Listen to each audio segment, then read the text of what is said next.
FBI Night. I need to find her. Let's go. FBI Most Wanted is all new CBS in 2 weeks and streaming on Paramount Plus. It's going to be a nice mild one for tonight. We'll keep the rain away for now, but that will change for tomorrow. Weather details tonight at 11.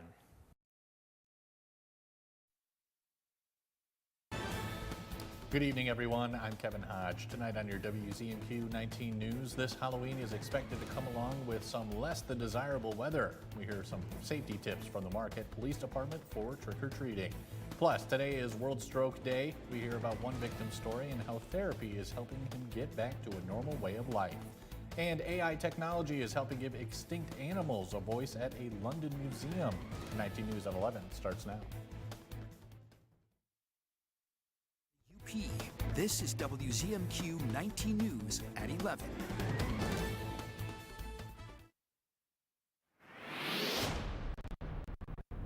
Changeable weather for the Marquette region as we head into noon. May start out with some sunshine, but a lot of clouds and then some showers and storms developing during the afternoon, especially late in the day. And look at that. These temperatures fall steadily in the afternoon as well. So those high temperatures will be reached sometime around midday with a good wind. Other showers and storms across the region, the last of the warm ones. Cooler air you can see already coming into the west by late in the day. More weather details coming up later in the show. Kevin? Thanks, Tom. Halloween is just 2 days away, and with all the fun comes some inherent dangers. Our John Truitt spoke to the Marquette City Police, who gave these suggestions for a safe Halloween.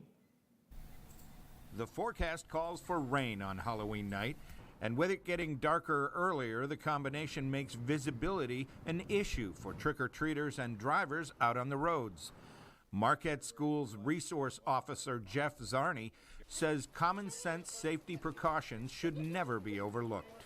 The first things first is the word is safety, right? So we need to make sure we're utilizing sidewalks whenever possible.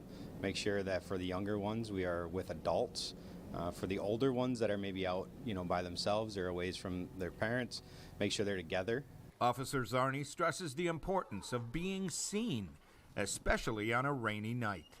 When it rains, you get a lot of, you get water on the windshield, little more difficult for you to see your headlights, especially for the little ones, that the top of their head doesn't really reach over the hood of the car. So that's going to be really key for not only the drivers to make sure they realize that, hey, it is, Halloween night, there's going to be a lot of people out there, but for the little ones and their parents. Halloween is not just for kids. More adults will be on the roads as well. Zarni says they will have extra patrols in residential areas looking for scary drivers. We're going to have a lot of guys out there. It's Halloween. There's a lot of people out and about running around.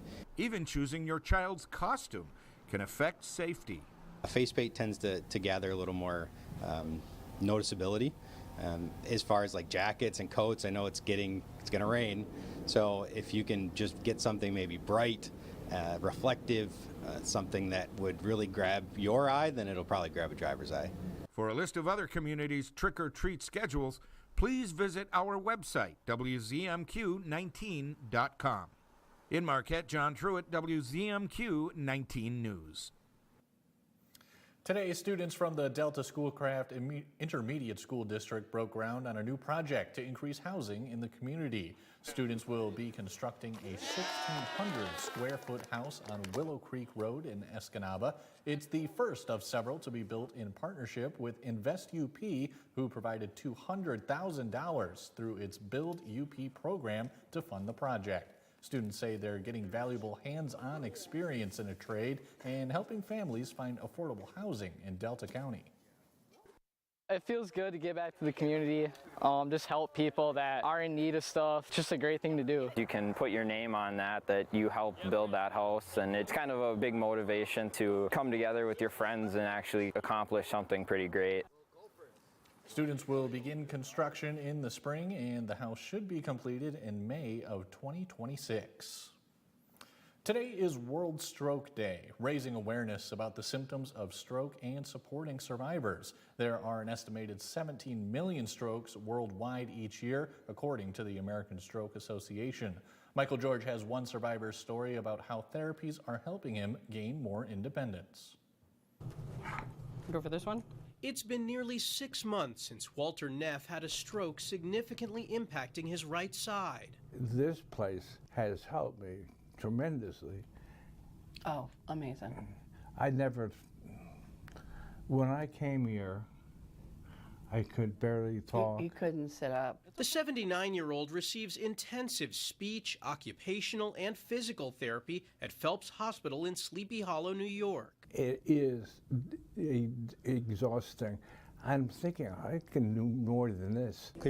Walter is training for everyday tasks like going up and down stairs. There you go. Scoot back a little bit. And getting in and out of the car. Actually requires a lot of coordination. You know, he's got to practice where to put his foot or where to put his hands and to gently put himself down in the chair. Something Walter and his wife Nancy are grateful for. Once Walter could start getting in and out of the car, then I can drive him. We can go out and eat. We can take a ride. This machine gives Walter balance without needing a lot of input from his therapist. It helps to promote some independence. It helps him to learn to shift his weight onto his affected side. With the 2 therapies and speech, I've come a long way, but not back to normal. And I probably won't be. A year from now, I hope to be recovered as much as I'm going to. There you go. It's a process. You think you're going to be maybe better in a few months, and that's not the case. But then I see what he was and what he can do now. They look forward to the progress Walter's making every step of the way. Walter is also receiving Botox injections that can help with spasticity after a stroke, where the muscles become stiff and rigid. Artificial intelligence is bringing animals back to life in a unique experiment across the pond. Tina Krause is in London to tell us what it's all about. In a museum full of skeletons, you might wonder, hello, how are you? Who's he talking to? After all, the last time a dodo was seen alive was nearly 400 years ago. But artificial intelligence has given this one new life. Reviving the dodo is a thought-provoking notion. Researchers in Cambridge, England are aiming to deepen our ties to nature through face-to-face chats with long-lost creatures. The conversation starts by scanning a QR code. They can have an actual conversation with an animal, with a specimen, and that, I think, brings it to life in a really different way than a normal museum exhibit might. Fellow creatures. AI is giving a voice to 13 specimens, including a narwhal, a butterfly, a fin whale, and even a cockroach. And these smart skeletons know more than just the facts. They come with personalities, too. You could ask it, how its day was, what it had for breakfast. You can have a proper conversation. What do you think about humans? Humans, a curious bunch indeed. Your fascination with nature's quirks, like me, can spark important conversations about biodiversity and conservation. Jack, welcome back. Museum directors hope giving visitors a playful, personalized approach will ignite a passion for preservation. The Museum of Zoology in Cambridge says it's the first in the world to let creatures converse directly with visitors through AI, and they can do it in 20 languages. Tom DeVecchio has your first morning weather forecast when we come back. Plus, we're live in Washington, D.C. following Kamala Harris's closing statements to the American people as we close in on the election. And we hear the impact that young voters are expected to have come November 5th. We're back in 2 minutes. Is your child suffering from ADHD, anxiety, depression, or the inability to focus? NeuroFit Marquette offers personalized neurofeedback training to address these challenges. Our tailored approach aims for optimal brain function and wellness. Call 906-235-0561 to start your journey to better sleep and improve mood today. Insanity. Doing the same thing over and over and expecting a different result. Would you have done something differently than President Biden during the past 4 years? There is not a thing that comes to mind. Kamala wouldn't change a thing? Their weakness invited wars, welfare for illegals, while Americans struggle. Now Kamala wants higher taxes on top of higher prices. We can't afford 4 more years of Kamala. I'm Donald J. Trump, and I approve this message. Tonight, Colbert's got a new Late Show with Tom Hanks. That is a true story! Tonight on CBS. Did I tell you I saw Carl Bodak on the street the other day? Whatever happened to him? Oh, he went off the deep end in conspiracy theories. He said vaccines were like Nazi experiments. He pushed people to take horse dewormer. And did you hear him attacking Ed McBroom? Yeah, saying our elections were stolen. He even thinks climate change is a hoax. After the winters we've been having? Such a shame. It's sad to see a nice man go bad. Are you looking for a trustworthy publishing company to publish your book? Covenant Books is an author-friendly publisher who shares your passion and beliefs. Call us today and we'll send you a free author packet to help get you started. Call the number right now for your free writer's guide. I'm Sophia Murphy at the Capitol in Lansing, only on WZMQ 19 News. Are you or a loved one feeling tired, irritable, or struggling with sleep? NeuroFit Marquette can help. Our personalized neurofeedback programs target anxiety, depression, and ADHD, aiming for the best outcomes. Call 906-235-0561 today and take the first step toward optimal brain function and wellness with NeuroFit Marquette. Now, WZMQ TV19 First Warning Weather with meteorologist Tom DeVecchio. We're going to have very mild temperatures for the balance of tonight as temperatures, many of you not getting below that 6-degree mark, which is 15 degrees above the normal highs that we would expect here. For tomorrow, well, we may salvage a dry start, but during the afternoon, some showers and storms will be developing, particularly later in the day with some heavier downpours, and that trend is going to continue through tomorrow night, along with some cooler temperatures, and it's going to give some pretty inclement weather for the trick-or-treaters for Halloween. We're back to those chilly temperatures, good wind, and good chance of some rainfall as well. So not the best, certainly not a treat for trick-or-treaters for Halloween. As kids go to school for tomorrow, cloudy skies, quite mild to start. Don't need the heavy coat, but you want the raincoat on the kids, even if they salvage a dry morning. It doesn't look like it'll be dry in the afternoon. Raincoat, there is a chance of some storms. Temperatures, by the time the kids come out of school, they will be falling, so there might even be a little cooler than the 64 here. So no light, no light summer jacket here. Have them to wear something where they keep them dry, and with the good wind, keep them warm as well as the kids go home in the afternoon. So again, futurecast keeping things dry for the balance of the night. Couple of showers may try and skirt the far west regions from Ironwood into Houghton. That threat, though, pretty small. And again, most of the morning dry, maybe even some sun. Here comes the rain in the afternoon, really kicking into gear by the end of the day with some showers and storms scattered about more toward the eastern part of the Upper Peninsula. Pretty good downpours here. They continue through Wednesday night. Thursday morning, start out with some rain, and yeah, got some blue here. Could be a little sleet mixed in, or maybe some wet flakes of snow mixing in to the western half of the Upper Peninsula.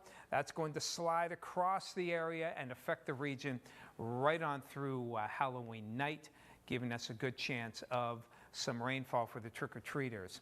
Rainfall through Thursday afternoon, pretty good amount, and total by Thursday night over an inch, maybe up to 1.5 inches for some of you closer to the Wisconsin border. So again, some pretty good downpours there. So lows for tonight, nice and mild for the balance of the night with mostly cloudy skies. That'll lead to those afternoon showers and storms tomorrow, especially late in the day. These are probably midday or early afternoon highs. Notice the colder air already coming in late in the day in the far western sections, and that chilly air is going to move across the region. So by Thursday, everyone is going to be in the 40s for Halloween. Rain, some wind, not the best of weather, maybe a little mix. We'll keep it dry, though, for Friday and Saturday, and a bit of a warm-up, though a few showers around into the early part of next week. Thanks, Tom. Vice President Kamala Harris held a large rally in our nation's capital this evening with just 1 week until Election Day. Our Washington, D.C. correspondents Brendan Scanlon and Rachel Knapp were there covering the event. And if we can pull them up, there they are. Brendan and Rachel, good to see you both again. What was the main message from Harris tonight? Hey there, Kevin. Good evening. Great to be with you. Yeah, Harris wrapped up a very, very large rally with tens of thousands of supporters here at the Ellipse and on the National Mall.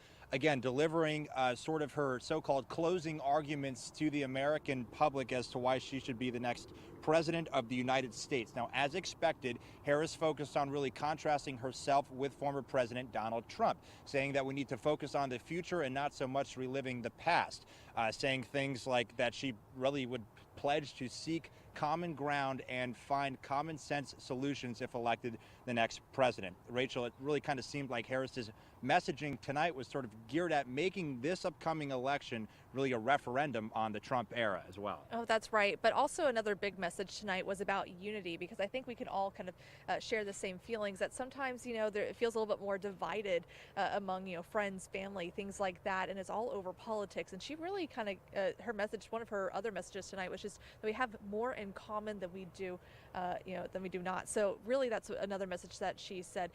But Kevin, this site is very significant also in a couple of ways. One, obviously with the ellipse, that we have the White House as the backdrop. That's of course where Trump and Harris are both kind of trying to fight to and win over just in a couple of days. But then also second, this is the same place where former President Donald Trump held his January 6, 2021 speech following that 2020 presidential election. This is where his supporters then marched down the National Mall and then tried to stop the electoral certification at the U.S. Capitol. So, Kevin, we spoke with a couple people who made their way here at the rally tonight. Here's what they had to say.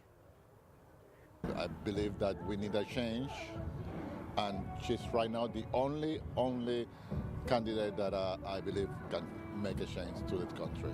Modern Democrat Party is out of control, and their policies are insane. And I mean, Donald Trump, you see how much they fear him. And what I see today, the people that have been in charge for many years, they fear him so much for a reason, because they know he means accountability.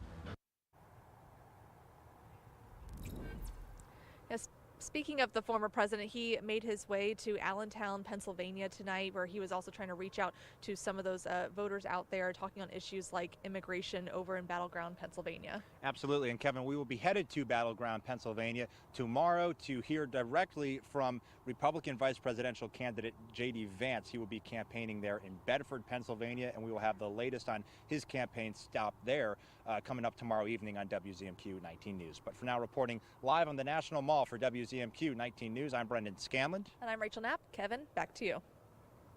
All right, guys, thanks so much as always. Vice President Kamala Harris's team launched a back-to-school campaign to try and reach voters across 150 campuses in battleground states as young voters remain a huge focus for her campaign. Former President Trump tried to rally young Republicans with a visit to Penn State this past weekend. Natalie Brand has a look at how the youth vote could play a pivotal role this year. From the coach-turned-running mates pep talk, our job is to make sure we're getting folks to the polls, to the vice president on social media. Your generation is killing it. The Harris campaign is looking to turn young people's clicks into votes. There is a lot of palpable excitement. I think having this candidate that's a lot younger is really exciting to people. She cares about the issues that we care about. Leaders of Penn Democrats are making the pitch to students voting in their first presidential election. We're doing everything that we can to mobilize young voters and show them how important this is, help them realize that this is an election that they want to be a part of. We're really trying to grow our TikTok. We found that that's a really effective way to meet students where they are. College Republicans at the University of Pennsylvania describe their outreach as more word of mouth. I would definitely say there's a quiet enthusiasm. Back to that point about Republicans being afraid to voice their issues. And say they're supporting Trump based on his record and policies. I don't love his personality. I would never want him to be my friend or like a father figure or a mentor or anything like that. But he's going to be, it's him or Harris for president. I see my vote for Trump really a vote for my children, caring for my grandchildren, my great-grandchildren, generations of what I want America to look like. The young Republicans say their top issues include the economy, immigration, and foreign policy. I would like to see an end, a cessation of hostilities with regards to Israel-Hamas, with regards to Ukraine and Russia. Student Democrats cited different priorities. My top issues are climate change, reproductive rights, and gun control. In CBS News polling, Vice President Harris has a sizable advantage with likely voters in Pennsylvania under the age of 30. I completely think that college students could be the difference. While historically younger voters turn out in lower numbers than older Americans, student leaders are hoping to make their voices heard this November. A poll from Harvard's Institute of Politics found that peer influence could be a key factor in youth turnout. The survey found 70% plan to vote when they believe their friends will, compared to just 35% when they think their peers won't participate. Coming up in sports, we know that Michigan Tech was able to take down NMU football over the weekend, but what about volleyball? Mike Ludlam has a preview of their matchup next. For 54 years, they were trying to get Roe v. Wade terminated, and I did it. He did it. It was pretty devastating. He is bragging about the rights that he stole from American women, and Trump is promising to do more. In Project 2025. They are restricting birth control, tracking pregnant women, enforcing a nationwide abortion ban. The government should get out of my business. Stay out of my business. That's not the government's business. In America, women make their own decisions. I'm Kamala Harris, and I approve this message. We are here, around the clock, in all weather. This isn't a job, it's a symphony. Mending hope, stocking the shelf, and being distant when we need to be. Understanding feelings. We don't have all the answers, but we're always present. You're home away from home in medical crisis, and your support brings warmth and comfort to families in need. Please donate today and help us make it home. Get out there and get away. Get to a game. Get out for a night out in a new Toyota. Toyota has more all-wheel drive choices than anyone else, like this all-wheel drive RAV4 Hybrid. When it comes to SUVs, more people count on RAV4, year after year after year. Now get 4.99 APR financing on a new RAV4 or lease a gas-powered RAV4 LE for $339 a month, plus 2 years no-cost maintenance. Get out there and have some fun in a new Toyota. Let's go places. Marquette is celebrating its 175th birthday, and things have changed. From a major shipping port that helped win the Civil War, transformed into today's beautiful scenery and treasured quality of life. Join Jim Koski for Marquette at 175. Discover history when Native peoples lived here 12,000 years ago. Marquette at 175. A TV19 special brought to you by NMU. Sunday, November 10th at 11 p.m. Only on WZMQ TV19.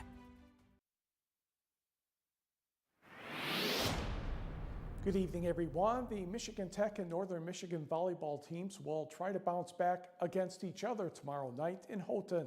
Both squads lost to Grand Valley State and Wayne State last weekend. In NMU's case, preparing for Tech began Saturday night on the bus ride home from Wayne State.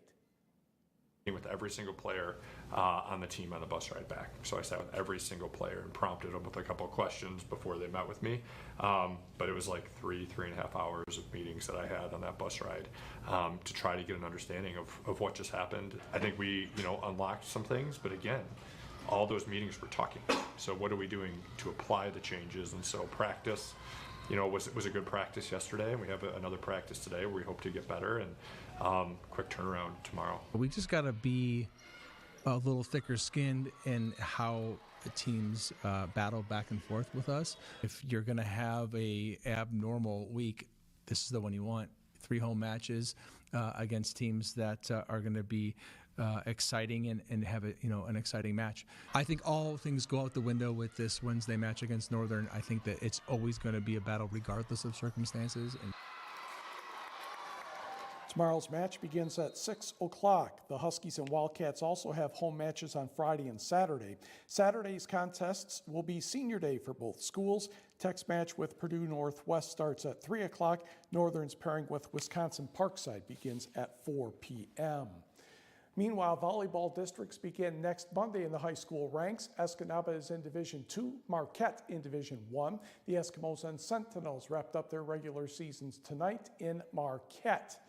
As we go, we'll tell you that Escanaba is in the pink for breast cancer awareness. First point of the match, Grayson LaMarche will get the ball back from Clara Braun, and the University of Michigan softball recruit buries that one to the court, 1-0 Eskimos.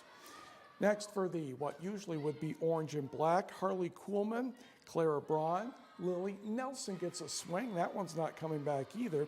5-3 Eskimos. On the next point, Susie Moberg will take the set from Braun. Doesn't even have to jump, just angles the body and slams that one in politely. That made it 7-4. Escanaba has another chance here, but the roof from Brianna Anderson of Marquette prevents that. Marquette trails 16-11. Next for the Sentinels, Rogan Rushka, Jaylee Delis to Ava Mackey puts that one down nicely cross court. Sentinels climb within 18-15. Next for Marquette, it will be Delis. Kendall Chipalewski to Rogan Rushka for the soft kill.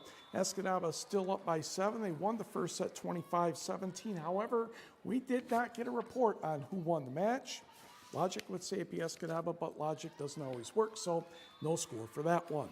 Let's go up north. Ironwood taking on Lakeland and Hubble. Ironwood is on the left. And Audra Pollock for the Red Devils. We get the kill right there. And this is in the fourth set. And been pretty competitive. The Lakes were in the lead. Next it will be Allie Corrigan with the cross-court point from Peyton Goldsworthy, 2-1 Lakeland and Hubble. Next for Ironwood, Bree Delich, but Goldsworthy gets in the way of that one with the roof. Lakes take the lead at 5-3. Next for Ironwood receiving the serve, Hannah Vaughn, Kaya Grazer to Bree Delich, and no problem with that kill. Ironwood trails 6-4. Back on the other side for Lakeland and Hubble, Ashlyn Steves to Goldsworthy to Pelly Fortin. Finds the opening in the middle of the court. That ties it at 7. And then the Lakes will get the next point coming up here. Allie Corrigan, Goldsworthy, Cleo Milkey puts that one down the sideline. The Lakes won the fourth set 25-19, and Lakeland and Hubble won the match 3-1. Oh, the scoreboard's doing its own thing again. Elsewhere, let's go south now to Stevenson, where the Eagles were taking on Menominee, if we could. Thank you. Late in the second set, Elena Strahl will get the kill here for the Eagles, and Stevenson went on to win the second set. And they won the first, I should say, 25-15.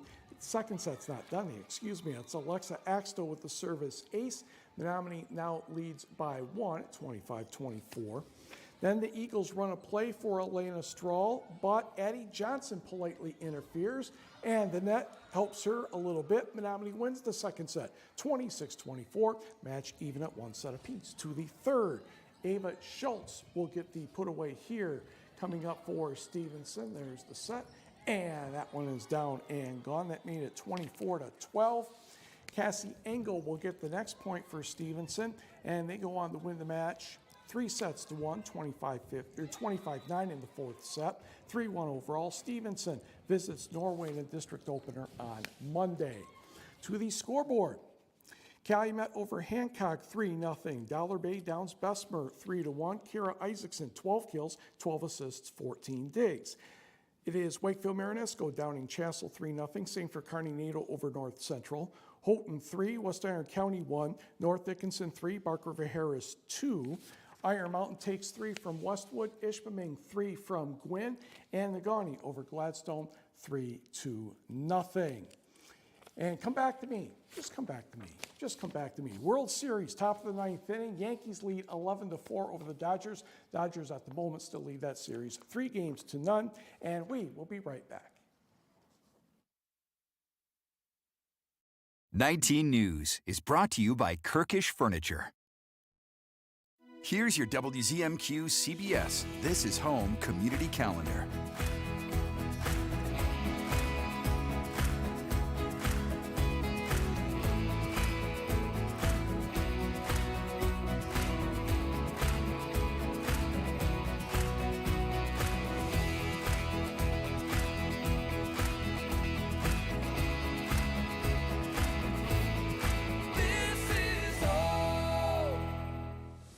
Do you wonder if you can predict winning Michigan lottery numbers by knowing which numbers were drawn before? That's actually a myth. Truth is, no matter how many times the number has been drawn before, it has an equal chance of being drawn again. There's no way to know. So, know the facts. If it stops being a game, call the helpline or visit our website. Knowing your limits is always the best bet. Blair Underwood is giving zaddy vibes. I'm not mad at that. Can I make Blair Underwood blush? You want me to keep going? Are we embarrassing you? Plus Halloween makeup, tips, and tricks. Then we give two sisters the red carpet treatment. Give them a little over the shoulder. On the Jennifer Hudson Show. The Jennifer Hudson Show, tomorrow at 5 on WZMQ TV CBS, followed by 19 News at 6. The Shortlist, a countdown show that's all sports. See the greatest names and the greatest games in all sports. Sports fans love it, and you will too. That's The Shortlist, only from SSN, the Cindy Sports Network. Escanaba reporter Lily Simmons on WZMQ 19 News. Mild temperatures for the balance of the night. No need for the AC, but boy, not bad here. Lower to mid-60s for tonight. May have to dodge a few raindrops at times late tonight, but not seeing it here. Tomorrow, we will be warm through at least midday or perhaps early afternoon, and that's where we'll see these high temperatures, upper 60s or lower 70s. Then they will start to fall. You can see indications of that with these cooler 50s from Eagle Harbor into Ironwood by the end of the day, with some showers and storms again during the afternoon and evening, some pretty good downpours as well. After that, unfortunately for the trick-or-treaters, not the best of weather. We're expecting some rain and wind during the day and probably through the evening hours there. Mid-40s, seeing the mid-40s, but drier for Friday. Nice sort of rebound, though, in those temperatures for the weekend, though more rain will be coming in for the beginning of next week. Kevin, back to you. Thanks, Tom. And finally tonight, the Blue Room at the White House is about to get a whole lot greener. A team from the White House got out the measuring stick and selected a Fraser fir from North Carolina to be this year's Christmas tree at 1600 Pennsylvania Avenue. The Cartner's Christmas Tree Farm won a nationwide contest for the honor, and it's all the more special this year. The farm was unreachable by road due to damage from Hurricane Helene, but repairs were made in time for the tree selection on Monday. North Carolina has a great agricultural system and heritage, and the trees here are fantastic. And this year in particular, because of all that they've been through in the last month, it's great to show the resilience of North Carolina and what they're able to do. Volunteers will later decorate the tree with some 30,000 ornaments. It's almost Christmas, Mike. It's almost Christmas. Less than 2 months. Less than 2 months. Almost there. All right, folks, that's all we have for now. We'll see you tomorrow.